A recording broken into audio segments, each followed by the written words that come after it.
Legjenda së Portës shkodrane Paulin Doja i është dhënë këtë të hënë lamtumira e fundit.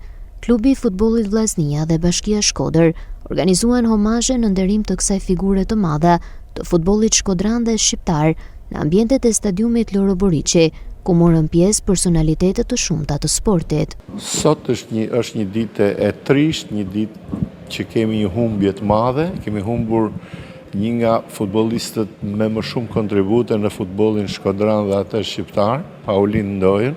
Kemi humbur një mik të mirë, një shok të mirë, një familjar të mirë, një njeri shumë i respektuar në ambientet futbollistike, jo vetëm të Shkodër, por edhe në vende të tjera ku ka kontribuar si trajner dhe në gjithë Shqipërinë.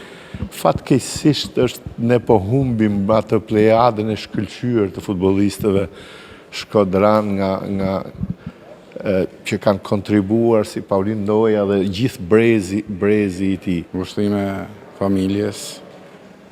Me Paulinin kam pas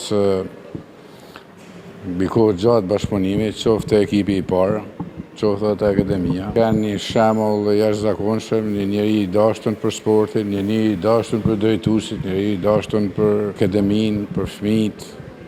I ka dhënë gjithçka, ka dhënë shpirtin për këtë futboll. Unë kam pas një klasi të veçantë, që kam punuar me të.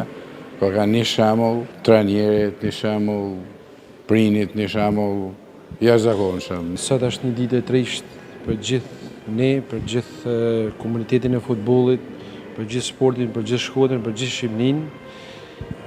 Sot kena marrë me ndërru një nga figurat më të shume të futbollit shqiptar shkodran, Paulin Doja, një legjend e vërtet e Portës së Vllaznisë, por një kontribues jo vetëm në fushën e lojës, por një kontribues që ka dhënë edhe mbrapa për Vllazninë. Shprehem sot ngushëllimet më të sinqerta për humbjen e profesor Paulinit, një ndër trajnerët më të mirë në Shqipëri, do thoja, për sa i përket portierëve, ish sportisht i shkëlqyer, ish profesori imi, dhe besoj se kjo e sotshme është një ditë e zezë, jo vetëm për sportin shkodran, por për sportin shqiptar. Në këtë mënyrë, i jepet lamtumira e fundit edhe një tjetër prej kollozëve të futbollit shkodran dhe atij shqiptar, siç ishte Paulin Doja, i cili u nda nga jeta në moshën 79 vjeçare, lamtumir mjeshtër.